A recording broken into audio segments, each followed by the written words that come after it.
making things more confusing for outsiders is the fact Mahathir himself was responsible for much of that dominance, as strongman leader of the Barisan Nasional coalition during his 22 years in power from 1981 to 2003.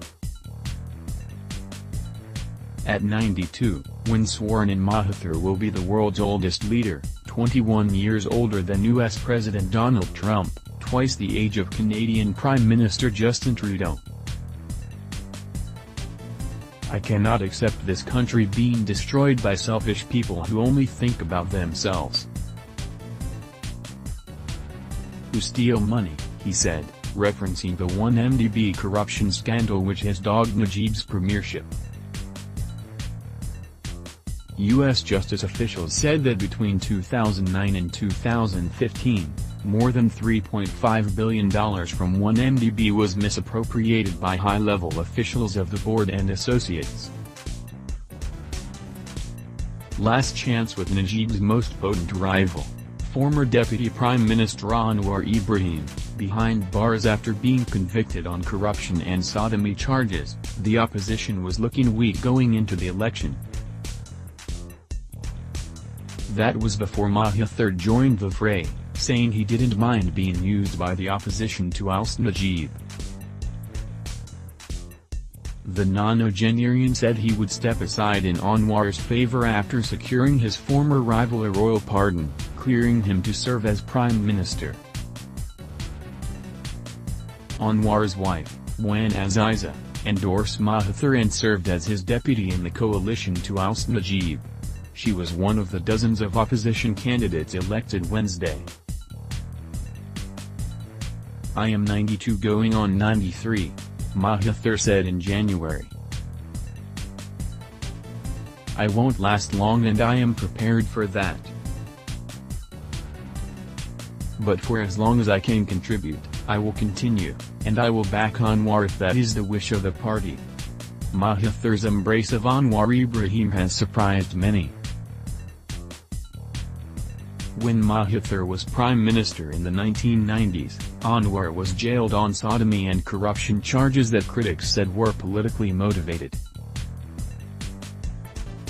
Anwar remains imprisoned after being found guilty of sodomy a second time in 2015 under Najib, a charge he has also said is politically motivated. He's expected to be released in June, after serving the bulk of the sentence. Uncertain future for Mahathir and 70-year-old Anwar, this election was likely their last roll of the dice. Anwar taking the premiership through an election won by Mahathir would only months ago have seemed absurd, but it now seems to be very much on the cards, with Najib, once the consummate political survivor, on the way out.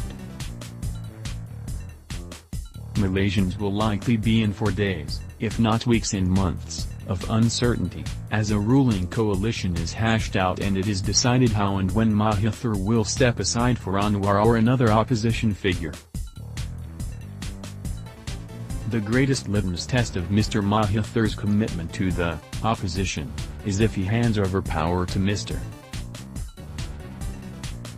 Anwar, as he promised, said Fung Siu, regional manager for Asia at The Economist Intelligence Unit.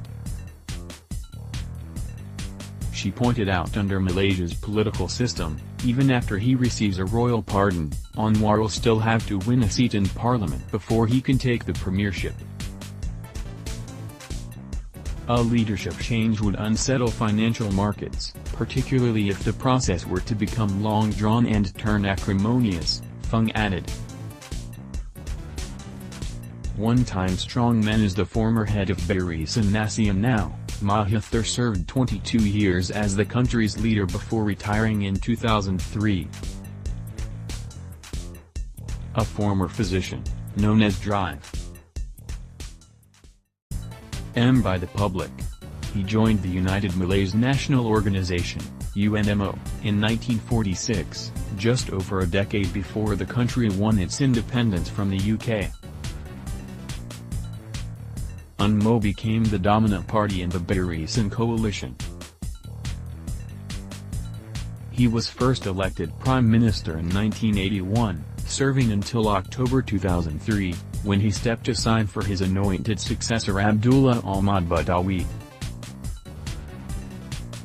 In retirement, Mahathir was a constant critic of Abdullah, though his barbs were nothing compared to his subsequent attacks on Najib. During his decades in power, Mahathir ruled as a strongman leader and frequently used the draconian Internal Security Act to go after critics and enemies. Indeed, many of the problems with Malaysian politics criticized by Mahathir and his allies in their campaign against Najib were put in place by the former leader, according to Yang Razli Kasib, a senior fellow at the S. Rajaratnam School of International Studies, RSIS. It is ironic that the man who crushed the opposition while in power has remade himself in retirement as the de facto leader of what in essence is a citizens' revolt, he said ahead of the vote.